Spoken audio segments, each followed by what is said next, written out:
महिलाएं जब राजनीति में होती तो कहीं ना कहीं अपना सम्मान खो बैठती हैं, या सम्मान की बात भी ना कह लीजिए, यूं लगता है कि महिलाएं भटक जाती हैं।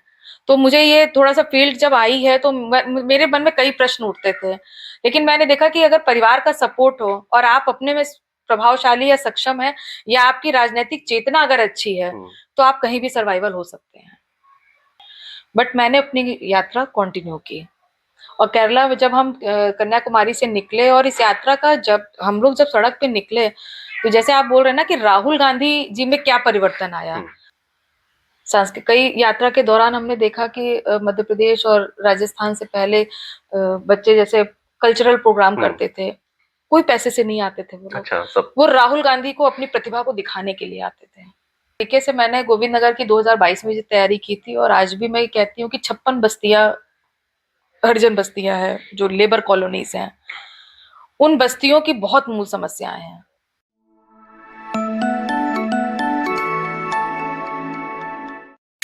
नमस्कार, स्वागत है आपका कबीर न्यूज पे। मैं हूं जितेंद्र कमल, कानपुर में हूं, और कानपुर के जितने भी प्रतिष्ठित लोग हैं हम उनसे आपको मिला रहे हैं। उसमें कुछ जनप्रतिनिधि हैं और कुछ जनप्रतिनिधि बनने की कगार पे भी हैं। बिल्कुल आप सही समझ रहे हैं कि कुछ जो जनता के प्रिय हैं वो भी उस कतार में है कि जनता चाह रही कि उन्हें हम जनप्रतिनिधि बनाएंगे। परिवार उनका राजनीति से जुड़ा हो या ना हो, जनता उन्हें प्यार करती है। तो ऐसे लोगों से भी हम आपको मिला रहे हैं।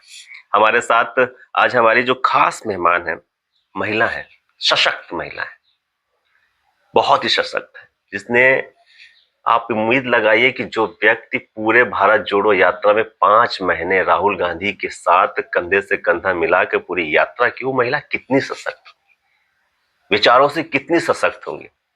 कानपुर में जब महिला की राजनीति भागीदारी कम होती है, तब वहां पर एक सशक्त आवाज बन रही है महिलाओं की, अपने पार्टी की, और उन लोगों की जिनकी आवाज आज दबाई जा रही है।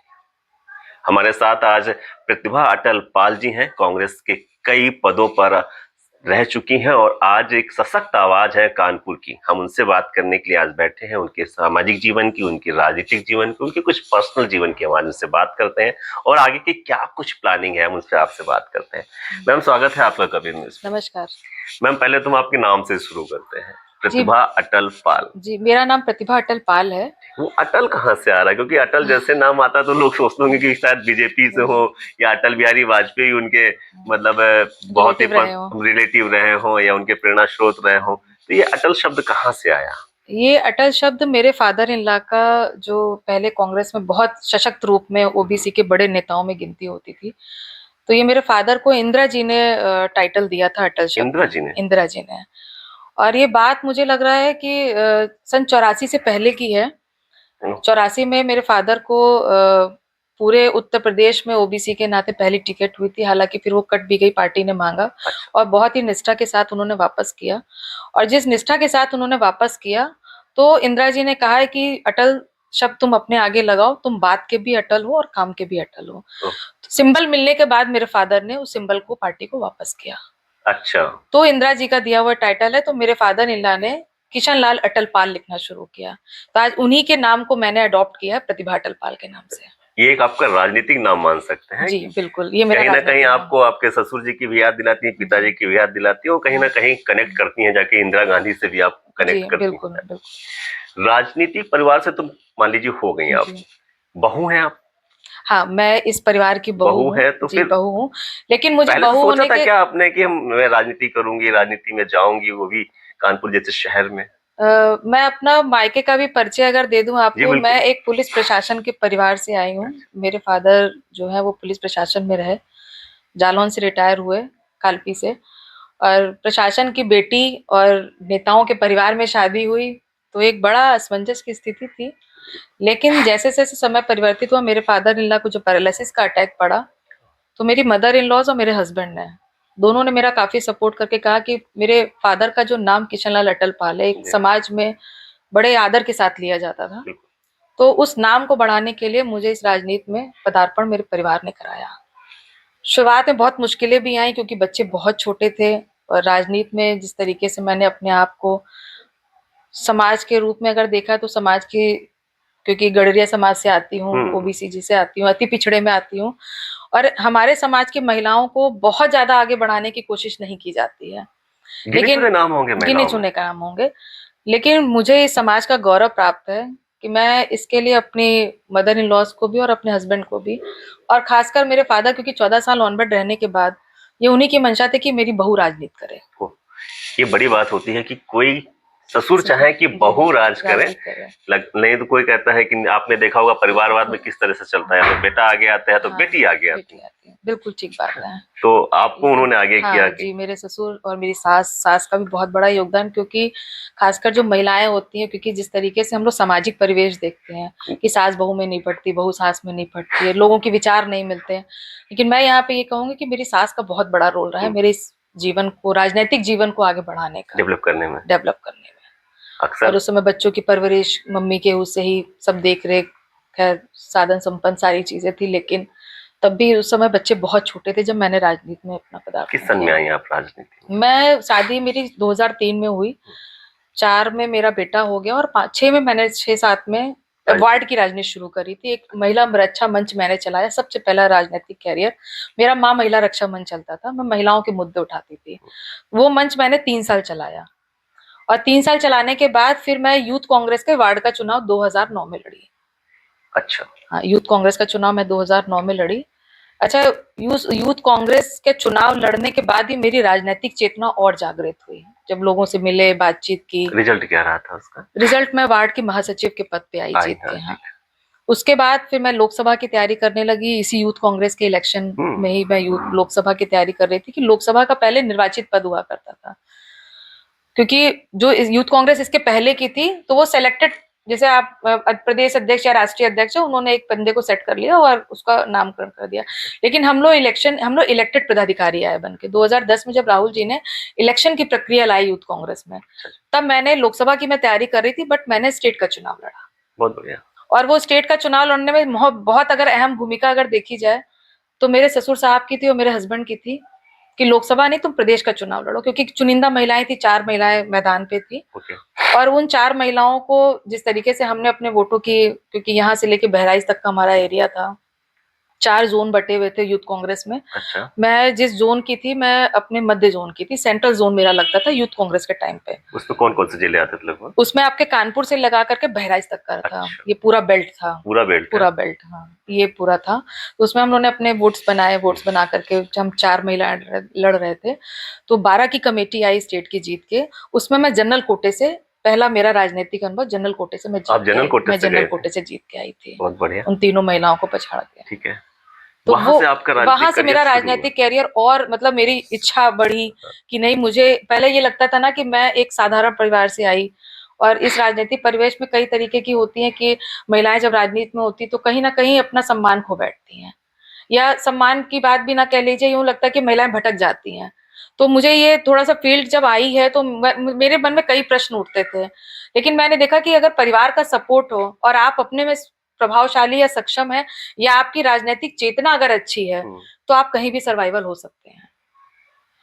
ये आपने बिल्कुल सही कहा कि खासकर जिस समाज से आप आ रहे हैं, ओबीसी वर्ग से आ रहे हैं, गडेरिया समाज से आ रहे हैं, महिलाएं इसी वजह से आगे नहीं निकल पाती हैं कि इतनी ज्यादा दूषित मानसिकता हो जाती है और कई आरोप लगने लगते हैं। उस समय आप हस्बैंड क्या सोचते हैं फिर?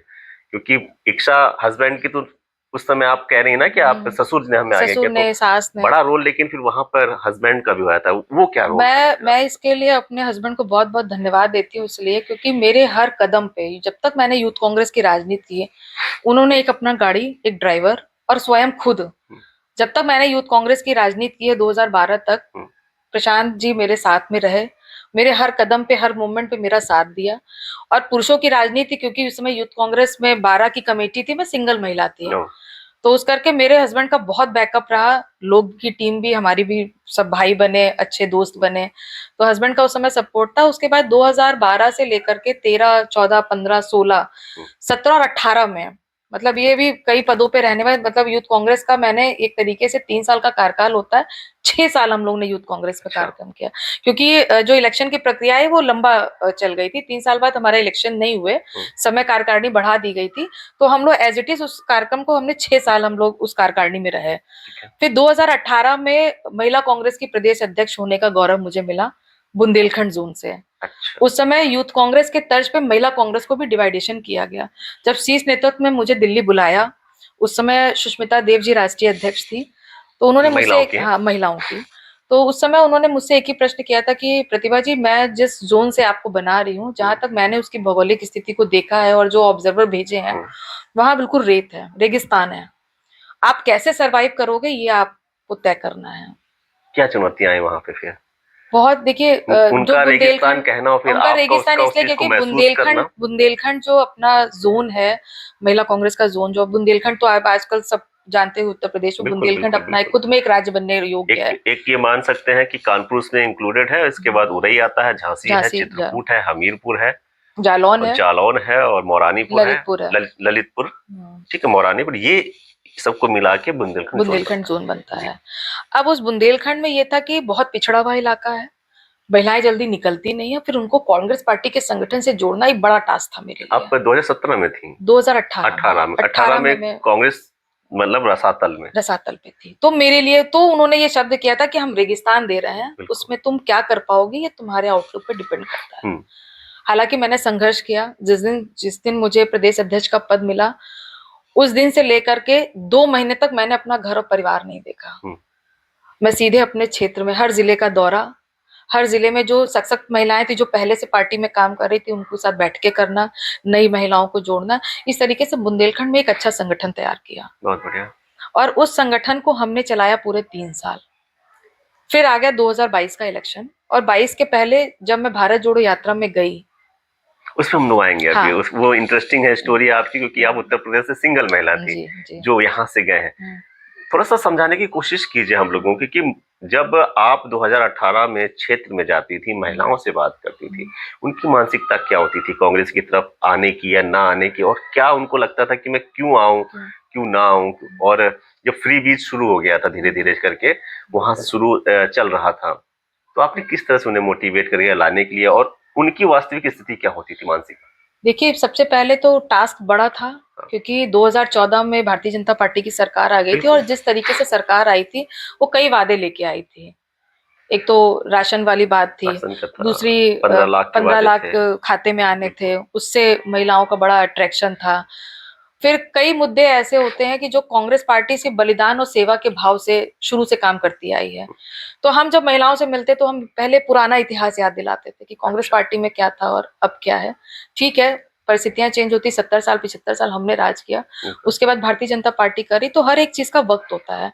तो दिक्कतें बहुत आई कि महिलाओं को मोटिवेशन करने के लिए, तो जो हमारी कांग्रेस पार्टी की विचारधारा से जो महिलाएं ओतप्रोत थी, उनको पहले मैंने टारगेट किया कि ये अपनी पार्टी ना छोड़े, उसी पार्टी में रहें। तो संगठन के पदों पे उन महिलाओं को बैठाने का काम किया हमने। उन्हीं के माध्यम से हम लोग उन परिवार, क्योंकि जहां लोग पूछते नहीं थे कांग्रेस, क्योंकि लंबा टाइम हो गया था कांग्रेस के, वहां लोग जाना पसंद नहीं करते थे। तो ये पहली बार बुंदेलखंड में मैंने जो आने जाने की प्रक्रिया करी, लोगों से संवाद की प्रक्रिया की, तो संवाद के माध्यम से लोगों को मैंने मोटिवेट किया। तो उन परिवार की महिलाओं को भी निकाल के लाए, जिन परिवार का कांग्रेस का पुराना इतिहास रहा, जिनके बाप दादाओं ने उस पार्टी कांग्रेस से विचारधारा से रहे हो, उनके लोगों को हम इस पार्टी में जोड़ के उन महिलाओं को लेके आए। फिर मैंने इस तरीके से संगठन खड़ा किया। जी, काफी कठिन रहा होगा, मैं समझ सकता हूँ, बहुत टफ रहा होगा। मेरे ख्याल से आज वही उसी बुंदेलखंड जोन की अध्यक्ष है शायद करिश्मा ठाकुर। हाँ, करिश्मा ठाकुर। ये आपको बता दें कि खैर जो अभी युवा है नहीं जान रहे होंगे, आप रह चुकी हैं 2018 में जिस जोन की अभी अध्यक्ष है करिश्मा ठाकुर जी, काफी पुरानी 2018 में आप रह चुके हैं। अब आते हैं हम आपके 2012 के प्रकरण पे, जहां से प्रतिभा अटल पाल जी का नाम सुर्खियों में आया। जी। और ये जुड़ा इसलिए मैं पूछ रहा हूँ कि अभी की मेयर साहिबा के साथ जुड़ा हुआ ये प्रकरण है। आप एक डिबेट में थी और काफी हॉट टॉक हुई थी आपकी मेयर साहिबा के साथ। मेयर साहिबा मतलब कमला पांडे जी के साथ एक डिबेट में आप लोग थे। क्या बात थी वो? देखिए, कई मुद्दों पे बात थी। कानपुर के मुद्दे थे, कुछ कांग्रेस पार्टी, क्योंकि हम उस समय सत्ता में थे, केंद्र में हमारी सरकार थी, राज्य में तो नहीं थी, बट केंद्र में हमारी सरकार थी। तो कई मुद्दे थे, कुछ महिलाओं से जुड़े हुए थे, इस तरीके से बलात्कार हो रहे थे, उत्तर प्रदेश में जंगल राज था, सपा की गवर्नमेंट थी। तो हाँ, 2012 में सपा की गवर्नमेंट थी। तो केंद्र की जो योजनाएं हमारे कांग्रेस पार्टी द्वारा चल रही थी, उस पर भी कई कटाक्ष प्रमिला जी कर रही थी कि कांग्रेस ने ये नहीं किया, कांग्रेस ने वो किया। तो हम लोग आंकड़ों के साथ बात कर रहे थे, तो उनका एक बड़ा अच्छा वो आया, और अच्छा क्यों कहेंगे, वो तो एक कटाक्ष कर रही थी मुझे, उन्होंने अपने डिबेट में कहा है कि इन कांग्रेसियों के पास आंकड़े बहुत हैं। तो मैंने उस पर उनको जवाब दिया था कि कांग्रेस के पास आंकड़े इसलिए हैं क्योंकि उनकी कथनी और करनी में अंतर नहीं है, अच्छा। जो आज की भाजपा सरकार में देखने को मिल रहा है कि भाजपा कहती कुछ है और करती कुछ है। ये उस डिबेट में मेरा ये प्रकार शुरुआत जो चर्चा हुई वो इसी की कांग्रेसी आंकड़ों पे बात करते हैं। तो आंकड़े जब हमने काम किया है तभी ना आंकड़े हैं, जब काम नहीं करेंगे तो आंकड़े कैसे दिखाएंगे। और इसका प्रचलित उदाहरण आपको 2014 के बाद से मिल ही रहा है, लगातार मिल रहा है। नोटबंदी, जीएसटी, बिना प्रिपरेशन के, बिना तैयारी के आपने सिर्फ सीधे धरातल पर उतार दिया, उसका खामियाजा आज जनता भुगत रही है। आज की महिलाएं क्या है, फ्री बीज पे जा रही हैं, जो उनके अकाउंट में पैसा डाल दिया जाता है, या जो लाडली योजना जैसी योजनाएं आती है, बिहार में भी पैसे पे हुआ, तो आपको लग रहा है कि महिलाएं जो है प्रलोभन से जा रही हैं? देखिए, महिलाएं प्रलोभन से इसलिए जाती हैं क्योंकि इसके पहले महिलाओं के खाते में डायरेक्ट पैसा ट्रांसफर हो रहा है। इस भारतीय जनता पार्टी ने एक महिलाओं की दुखती नस पे ये पकड़ा है कि महिलाएं परिवार जब चलाती हैं तो पैसे की आवश्यकता हर महिला को होती है। अब आप डायरेक्ट उनके अकाउंट पे भेज रहे हैं तो कहीं ना कहीं महिलाएं भ्रमित होती हैं, क्योंकि अच्छा वो ये समझ नहीं पा रही हैं कि ये हमें इस बार मिला है, ये अगली बार नहीं मिलेगा। तो कहीं ना कहीं कांग्रेस पार्टी की भी ये थोड़ी सी कमी रह जाती है कि हम लोग उनको समझा नहीं पाते हैं कि जिस तरीके से अभी बिहार का इलेक्शन अभी आपके सामने है कि जब 10,000 रुपए की पहली किस्त जो महिलाओं के खाते में चली गई तो महिलाएं एकदम से उन्होंने तख्ता पलट कर दिया, वोट परिवर्तित कर दिया। तो ये स्वाभाविक चीजें हैं कि महिलाएं जहां पर जिनके घर परिवार को चलाने के लिए जिनको 5,000 रुपए नहीं मिलता, आपने एकदम से 10,000 रुपए डाल दिए, तो महिलाओं का दिमाग थोड़ा सा मानसिकता है कि इसमें पुरुषों का कहीं ना कहीं योगदान है कि उस तरीके की चीजें, हाँ, पुरुष कभी कभी उनको फाइनेंशियली नहीं देते हैं। बिल्कुल ठीक बात है। महिलाएं फिर वहां से अगर मिल रहा है तो मिडिल क्लास की महिला और जो लोअर क्लास की महिला है और एक अपर क्लास की महिला, जो देखिए हर का क्राइटेरिया अलग है। जो लोअर क्लास की महिला है उसके लिए 100 रुपए बचाना बड़ा मुश्किल होता है। अच्छा, दूसरी बात, कई जगह ऐसी मानसिकता के पुरुष हैं कि जो दिन भर तो कमाते हैं, उसके बाद शाम को दारू के नशे में सारा पैसा इधर उधर कर देते हैं और महिला बहुत सफर करती है। तो ऐसे परिवारों की महिलाओं की मजबूरी होती है।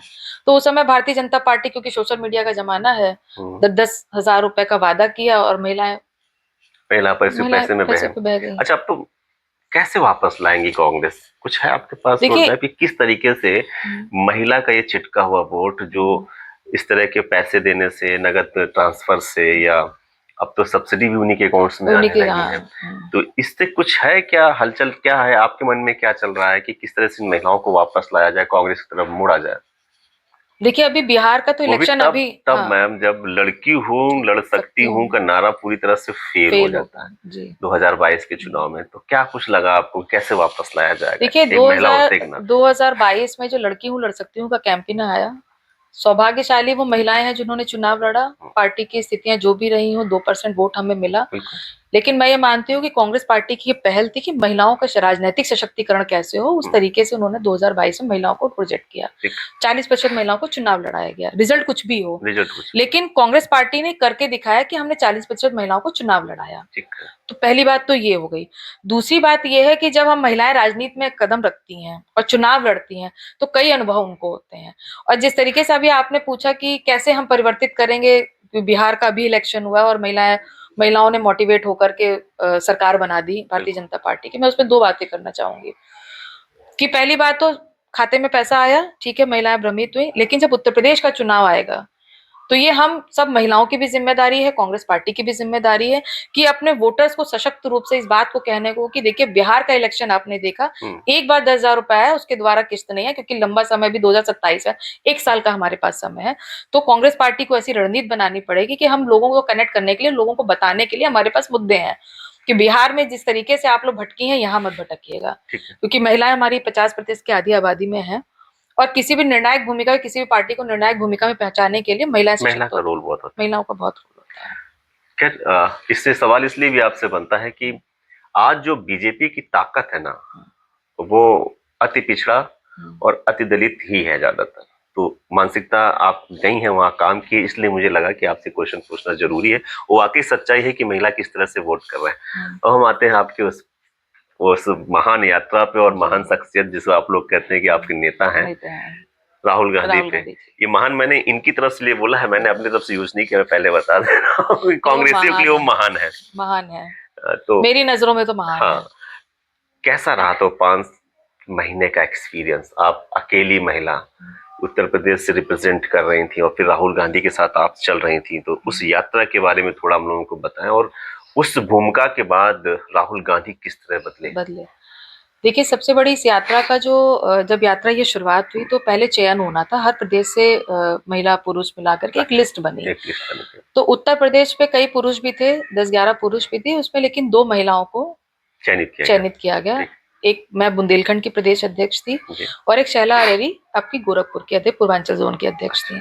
हम 2 महिलाओं का चयन हुआ और जब हमने यात्रा कन्याकुमारी से स्टार्ट की 7 सितंबर को, तो जब यात्रा हम लोगों ने स्टार्ट करी तो मेरी जो पूर्वांचल जोन की अध्यक्ष थी, उनका थोड़ा स्वास्थ्य बिगड़ा और उन्होंने 1 महीने बाद उस यात्रा को क्विट किया। थोड़ा सा हार्ट का प्रॉब्लम आया, उनको चलने में 1 महीने तक वो चली, उसका क्या, बट मैंने अपनी यात्रा कंटिन्यू की। और केरला में जब हम कन्याकुमारी से निकले और इस यात्रा का जब हम लोग जब सड़क पे निकले, तो जैसे आप बोल रहे हैं ना कि राहुल गांधी जी में क्या परिवर्तन आया, तो मैं उस बात का डिस्कशन कर लेती हूँ। क्योंकि जब हम यात्रा से निकलना शुरू हुए तो रोड पे कौन था? रोड पे वो व्यक्ति था जो उस यात्रा में अपनी इच्छा से आया था। वो कोई भीड़ नहीं थी, कोई पेड वर्कर नहीं थे जिनको पैसों से खरीद के लाया गया हो। ये वो व्यक्ति था जो पीड़ित था, जो परेशान था, जो बेरोजगारी को झेल रहा था। वो नौजवान साथी थे, वो बुजुर्ग थे, वो महिलाएं थी सड़कों पे। वो कोई पेड वर्कर की भीड़ नहीं थी।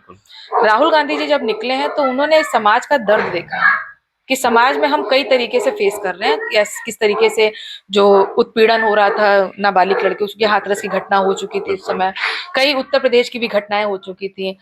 पूरे हिंदुस्तान की बात करें तो जगह जगह पे कई प्रदेशों में महिलाओं के ऊपर अत्याचार हो रहा था, और वो महिलाएं वही थी आपकी निचले तबके की महिलाएं, दलित ओबीसी की महिलाएं थी, कोई फॉरवर्ड क्लास की महिलाएं नहीं थी। अत्याचार भी उन्हीं के ऊपर हो रहा था। तो वो कई यात्रा में कई स्टेट में वो महिलाएं भी राहुल गांधी से मिली जिन्होंने अपना दर्द बयां किया। और मैं एक प्रकरण बता दूं, मैं मध्य प्रदेश जब हम पहुंचने वाले थे, महाराष्ट्र क्रॉस करके मध्य प्रदेश पहुंचने वाले थे, तो उसमें एक महिला मिली राहुल गांधी से और उसने अपने दर्द को बयां किया। और उस महिला ने राहुल गांधी जी से बात करके बोला कि देखिए, हमें न्याय की कोई उम्मीद नहीं है।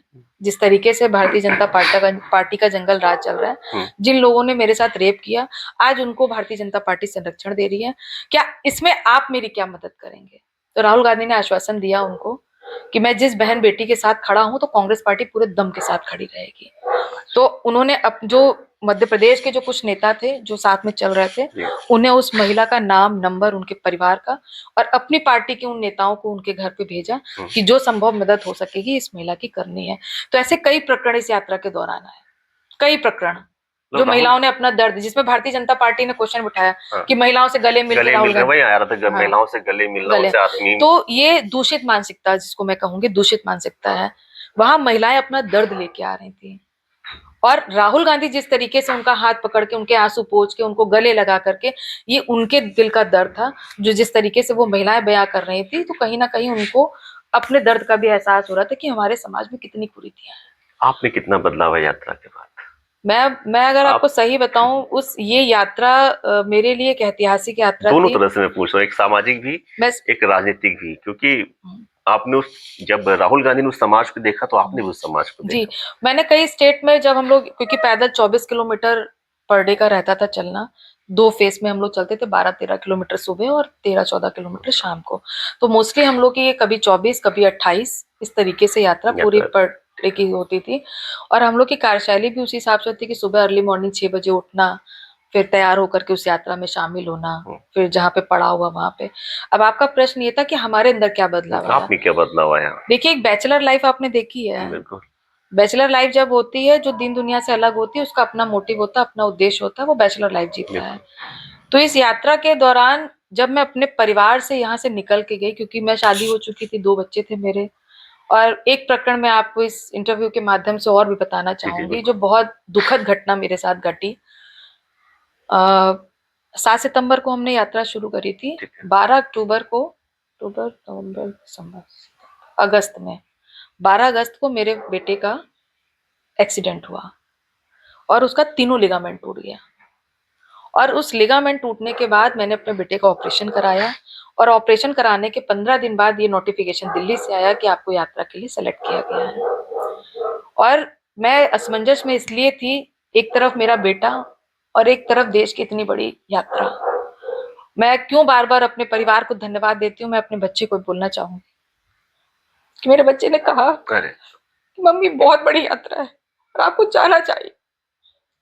तो वो पल ऐसा था कि एक बच्चे को ऑपरेशन की करा के उस एक हालत माँ में मैं छोड़कर मुझे उस यात्रा में जाना था। लेकिन मैं सौभाग्यशाली समझती हूँ अपने आप को कि मेरे परिवार का वो सेक्रीफाइस कि मुझे बाहर भेजना, जिन परिस्थितियों में मैं वहां रह रही थी, क्योंकि व्यवस्था पार्टी ने बहुत अच्छी की थी, लेकिन एक माँ का दर्द एक माँ का दर्द ही होता है। तो वो बहुत कठिन था मेरे लिए। लेकिन यात्रा में गई तो 1 महीने बाद मैं काफी कुछ, क्योंकि जैसे मेरा बच्चा ऑपरेशन से उस कंडीशन में था, लेकिन बाहर की दुनिया में मैंने लोगों को जब देखा, जैसे विकलांग कोई मिलता था तो मैं सोचती कितना संघर्ष करते हैं लोग। उसमें कई लोग ऐसे थे कि एक्सीडेंट हुआ, लावारिस पड़ा हुआ है आदमी, कोई प्रशासन उसकी मदद नहीं कर रहा, कुछ नहीं कर रहा, यात्रा निकल रही तो वो अपना दर्द बयां कर रहा कि पुलिस रिपोर्ट नहीं लिख रही है। ऐसे लोग भी कई लोग मिले। तो ये जब चीजें हुई ना मेरे साथ, तो मैं अपने परिवार का दर्द बिल्कुल भूल गई। फिर मुझे लगा कि इस दर्द से बेटे में बहुत, बेटा दिखने लगा आपको। बिल्कुल मुझे हर एक व्यक्ति में अपना बेटा दिखने लगा। फिर मुझे ये संतोष आया कि मेरे परिवार को देखने के लिए, मेरे बेटे को देखने के लिए उनका परिवार, उनकी दादी, उनके बच्चे, उनकी बुआ सब है, लेकिन हिंदुस्तान की जो आवाम है, इनको जो जो मजलूम है, जो मजदूर हैं, जिनके साथ इस तरीके की प्रताड़ना थी, उनको देखने वाला कोई नहीं था। तो वहां से मेरा परिवर्तन मेरे अंदर बहुत हुआ। समाज को नजदीक से देखा, समाज को बहुत नजदीक से, समाज के दर्द को देखा। बहुत नजदीक से देखा मैंने। और फिर ये लगा कि हिंदुस्तान में जिस तरीके से लोग रहते हैं, करते हैं, खाते हैं, पीते हैं, हर इंसान की अपनी एक इच्छा होती है।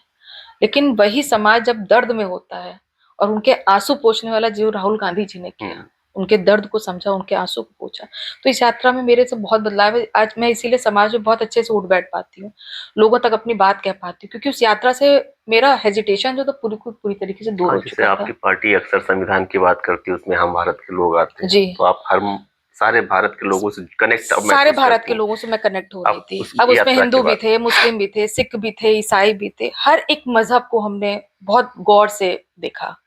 अच्छा, जो सांस्कृतिक कार्यक्रम होते थे, जो पार्टी के द्वारा ऑर्गेनाइज होते थे, उसमें बच्चों का टैलेंट देखा। सांस्कृतिक कई यात्रा के दौरान हमने देखा कि मध्य प्रदेश और राजस्थान से पहले बच्चे जैसे कल्चरल प्रोग्राम करते थे, कोई पैसे से नहीं आते थे वो लोग। अच्छा, सब वो राहुल गांधी को अपनी प्रतिभा को दिखाने के लिए आते थे। तो फुटबॉल जैसे बच्चे खेल रहे हैं, तो कई आपने देखा होगा वीडियोस में, ये राहुल भी गांधी खेलने लगते हाँ थे। खुद खेलने लगते थे। बच्चे जब आते थे तो राहुल गांधी बहुत खुश होते थे कि बच्चों के अंदर इतनी प्रतिभाएं हैं। तो ये यात्रा से, इस यात्रा का मेन मकसद ही यही था कि लोगों के, जितने जो लोग हैं इस हिंदुस्तान में रहने वाले, वो समाज के दर्द को राहुल गांधी ने बहुत नजदीक से देखा कि समाज का दर्द क्या है। मेरे ख्याल से जो सामाजिक न्याय की बात करना शुरू की उन्होंने, रिजर्वेशन को बढ़ाने की बात शुरू करी, इसके बाद 85%, 15-85 की बात करने लगे। अब तो खैर मूल निवासी शब्द भी एक जगह मैंने देखा था कि एक एक्स पे उन्होंने यूज किया था। वो बदलाव राहुल गांधी, वो इसी यात्रा के बाद इसी ही यात्रा शुरू के हुआ बाद है। आया, इसी यात्रा के बाद आया, सामाजिक जब न्याय उन्होंने की देखा जब बात सामाजिक करते न्याय की बात उन्होंने की। सामाजिक न्याय किसको चाहिए? जो समाज में रहने वाला निचले तबके का आदमी, सामाजिक न्याय उसको चाहिए। तब राहुल गांधी को समझ में आया कि जिसको हम जिस संवैधानिक न्याय हिंदुस्तान की नहीं मिल बात रहा करते है, हैं, जी बिल्कुल सही कह रहे हैं आप। फिर यहाँ से राहुल गांधी का ये राहुल गांधी की, चेंजमेंट है। हाँ, उनका चेंजमेंट आया।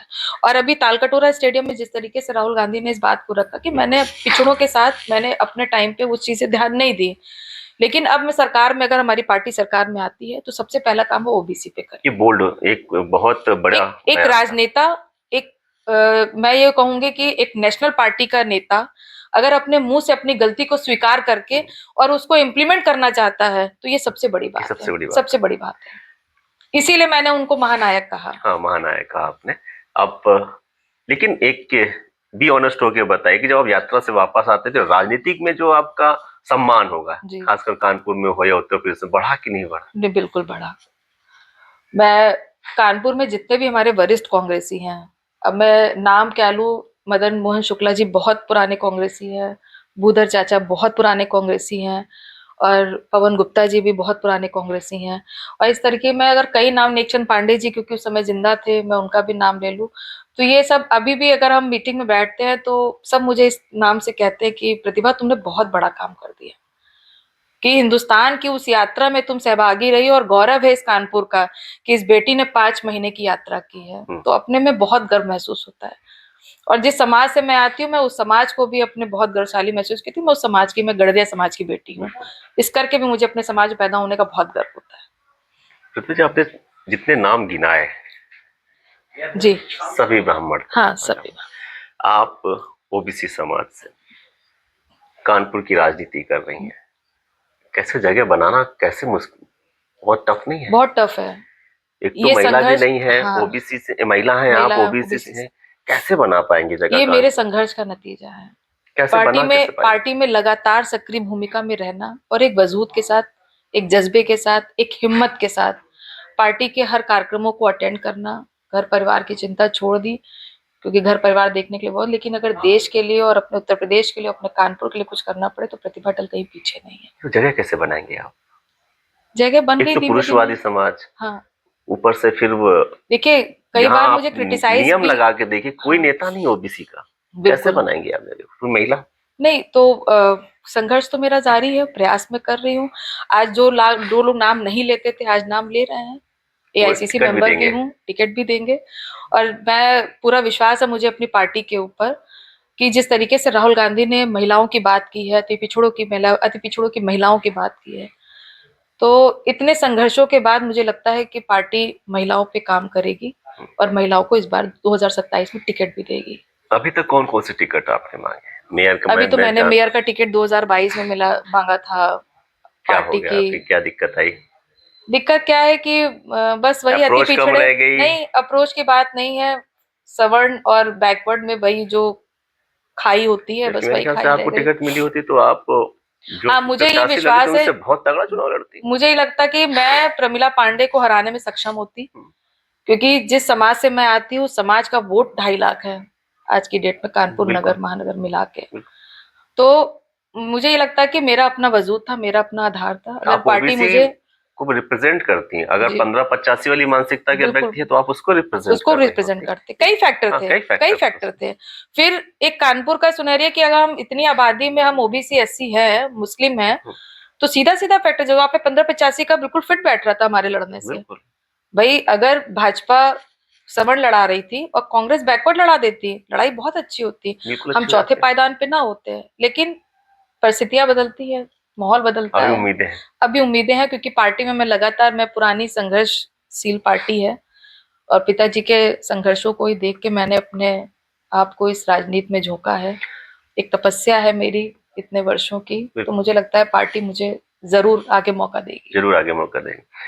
लड़की हूँ लड़ सकती हूँ का जब कैंपेन चल रहा था तो विधायकी ट्राई नहीं करेगी कि कहीं से मांगा जाए? गोविंद नगर विधानसभा मैंने कोशिश की थी? कोशिश की थी, पूरी कोशिश की थी, बट सिनेरियो ये बना था कि करिश्मा ठाकुर जी वहां से 2019 का उपचुनाव लड़ी हुई थी, तो ये था कि वो उपचुनाव था, ये फ्रेश चुनाव है, तो इस बार एक बार मौका देना चाहिए। तो उसमें मैंने अपने आप को बहुत ज्यादा सोर्स नहीं लगाया, कि ठीक है कैंडिडेट है, महिला है, वो भी महिला थी, और मैं जब प्रदेश अध्यक्ष 2018 से 21 तक रह ली थी, मेरे बाद करिश्मा को प्रदेश अध्यक्ष बनाया गया। बिल्कुल।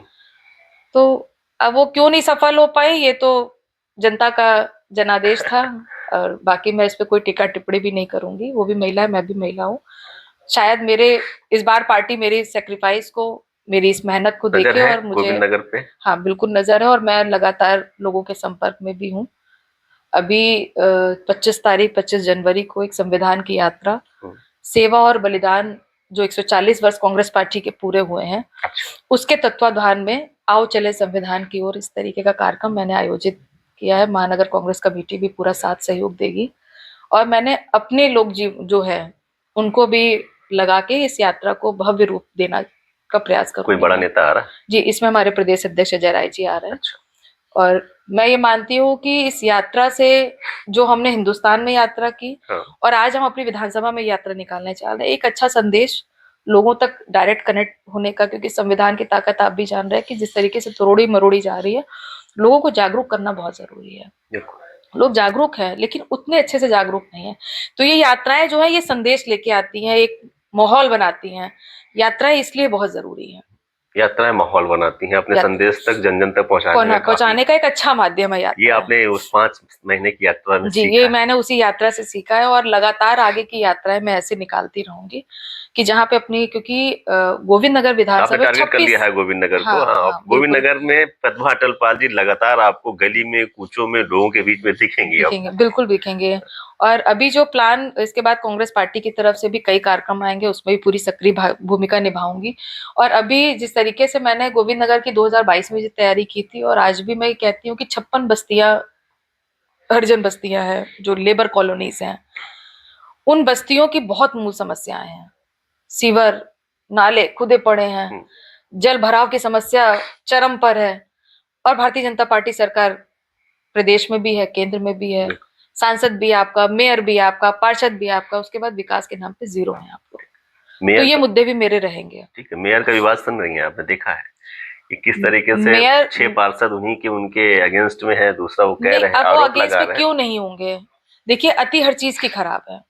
और आज भारतीय जनता पार्टी के जो ये चुनिंदा चेहरे हैं, चाहे वो प्रमला पांडे हो या उनका बेटा हो, इन्होंने अति कर दी है। आप जब जनता के बीच में अति कर देंगे तो चाहे उनके खुद के जीते हुए पार्षद है, वो उनके खिलाफ खड़े हैं। आप भी जानती हैं या समझती हैं या आपको लोग बताने आते हैं कि कानपुर में बंटी टैक्स लगता है, नगर लगी रहा निगम है बंटी टैक्स लगता है। बंटी टैक्स, जब उनके पार्षद चिल्ला चिल्ला के कह रहे हैं तो हमें कहने में क्या है? हम तो विपक्ष में हैं। हाँ। हम तो विपक्ष की भूमिका, जब उनकी पार्टी के लोग प्रताड़ित है तो आप सोचिए कितनी प्रताड़ना वो झेल रहे हैं, जनता कितना फेस कर रही है। तो ये तो कहने में कोई गुरेज नहीं है कि बंटी पब्लिक टैक्स चल रहा है, बंटी टैक्स चल रहा है। तो ये माँ बेटों की भिली भगत चल रही है। और जिस तरीके से संवैधानिक पद प्रमला पांडे जी का है, उनको तो इस तरीके का कार्य करने ही नहीं चाहिए। और मैं उनके बेटे की बात अगर कह दूं तो एक संवैधानिक पद है, आप अप्रत्यक्ष रूप से आप काम करिए, लेकिन आप तो खुलेआम गुंडागर्दी कर रहे, क्योंकि आपको संरक्षण ऊपर केंद्र से प्राप्त है। इसके अभी आपने, अजय राय जी कल भी आए थे, आपने उस घटना का प्रकरण देखा जो सचिंडी में घटना हुई, मेरे समाज की बेटी है, उसका रेप जिस तरीके से किया इन लोगों ने, आज दरोगा खुलेआम घूम रहा है, आरोपी खुलेआम घूम रहा है।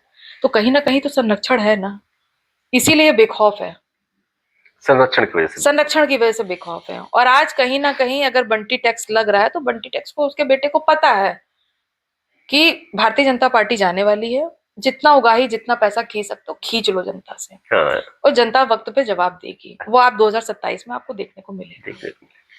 एक हम लोग लास्ट में रखते हैं नेताओं के लिए थोड़ा सा कि किस नेता के बारे में आप क्या सोचते हैं।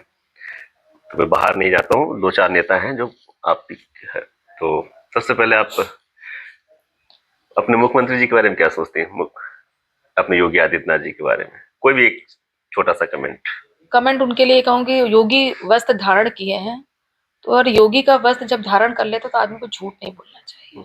तो सबसे बड़े उनको मैं कि आप झूठ का पुलिंदा छोड़िए, आप भगवा वस्त्र धारण किए, आप योगी हैं, आपको मठ में बैठने का अधिकार है, राज्य चलाने का अधिकार आपके अंदर नहीं है। प्रियंका गांधी के लिए कहूंगी, एक सशक्त महिला है, और जिस तरीके से वायनाड की सांसद चुन के आई हैं, हम महिलाओं के लिए भी गौरवशाली है कि लड़की हूं लड़ सकती हूँ का कैंपेन उनके नेतृत्व में आया। हालांकि पार्टी की स्थिति कुछ भी रही हो, लेकिन मैं मानती हूँ कि एक साहसशील महिला है। और इंदिरा जी की पोती हैं, तो जो छवि हम इंदिरा जी में देखते हैं, आज वो छवि हम प्रियंका गांधी में भी देखते हैं। अजय राय जी आपके प्रदेश अध्यक्ष के लिए तो इतना कहूंगी कि इसके पहले पूर्व अध्यक्षों के कार्यकाल में मैंने काम किया, लेकिन अजय राय जी के लिए एक शब्द कहूंगी कि पूरे उत्तर प्रदेश में नहीं, बाहर भी अगर देखने को देखा जाए, अगर हिंदुस्तान में भी कोई घटना होती है, जब भी बिहार में भी कई घटनाएं हुई, अजय राय जी ने बड़ा बखूबी से उसको मुद्दे को उठाया और बोले भी। लेकिन उत्तर प्रदेश में जितनी भी जघन्य अपराध हुए हैं, महिलाओं से जुड़े हो, पुरुषों से जुड़े हो, युवाओं से जुड़े हो, अजय राय जी की सबसे अच्छी खूबी है कि जाके उस पीड़ित परिवार को सांत्वना देने का काम सबसे पहले करते हैं। और ये हमारी कांग्रेस पार्टी ने जिस तरीके का ये अध्यक्ष दिया है, बहुत जरूरत है आज की उत्तर प्रदेश की, इस उत्तर प्रदेश की उसमें जो कांग्रेस पार्टी ने अपना अध्यक्ष दिया है, तो उनके लिए तो ये होगा कि हर जगह उनका जाना, लोगों के बीच में सांत्वना रखना, और हर आवाज को बड़े ही प्रखर रूप से मीडिया के सामने कहना उनकी सबसे बड़ी खूबी है। नरेंद्र मोदी झूठों के सरदार, झूठों के सरदार, कथनी करनी में अंतर, जमीन आसमान का कथनी का अंतर, कि कहते कुछ है करते कुछ है। और अभी मैं उनके बीच में थोड़ा सा प्रकरण में बता दूं कि अभी हमारे प्रधानमंत्री जो पूर्व के रहे हैं, मनमोहन सिंह, डॉक्टर मनमोहन सिंह जी, उनकी प्रतिमा, मतलब उनकी फोटो लगा करके एक बड़ा अच्छा कमेंट उन्होंने अब उनके हिसाब से बहुत अच्छा होगा, लेकिन हमारे लिए तो असम्मानजनक है। उसमें उन्होंने कहा है कि मोदी ये आपके मनमोहन सिंह जी डमरू बजाना नहीं जानते थे, और सोमनाथ मंदिर पे वो डमरू बजा रहे थे। तो डमरू बजाने से शिक्षा व्यवस्था तो नहीं ठीक हो जाएगी, डमरू बजाने से रोजगार तो नहीं मिल जाएगा, डमरू बजाने से देश की आर्थिक अर्थव्यवस्था तो नहीं सुधर जाएगी। तो ऐसा प्रधानमंत्री जो डमरू के जैसे, डमरू बजाने का काम तो मदारी का है ना, अब प्रधानमंत्री अगर डमरू बजाएगा तो किस तरीके का प्रधानमंत्री है। तो उनके लिए तो यही शब्द कहूंगी कि झूठों के सरदार। और आप अभी गूगल में भी सर्च कर लो, आपने पढ़ा होगा, यूट्यूब वगैरह में देखते ही हैं, गूगल पे सर्च करिए सबसे झूठा प्रधानमंत्री कौन, तो नरेंद्र मोदी जी का नाम आता है। अब महिला है तो फिर भाजपा की भी एक महिला ले लेते हैं, स्मृति ईरानी। मत स्मृति ईरानी के बारे में तो कोई क्वेश्चन ही मत हालांकि करिए, है नहीं, फ्रेम में नहीं है, लेकिन उस महिला का कोई वजूद नहीं है। जिस महिला ने अपने ही सहेली के पति को अपनाया, उसका परिवार चौपट किया, और आज जिस तरीके से वो अमेठी की सांसद एक बार गलती से चुन गई, जनता ने थोड़ा भरोसा जता दिया कि महिला कुछ करेगी, जब 13 रुपए किलो शक्कर वो दे सकती हैं। उसके बाद चुनावी भाषण जो मोदी जी करते थे वही स्मृति ईरानी ने किया, और आज जब वो चुनाव हारी हैं, और ऐसे हारी हैं कि हमारे ही पार्टी के कार्यकर्ता के शर्मा जी से वो हार गई हैं, उसके बाद फील्ड में दिखाई नहीं दी है।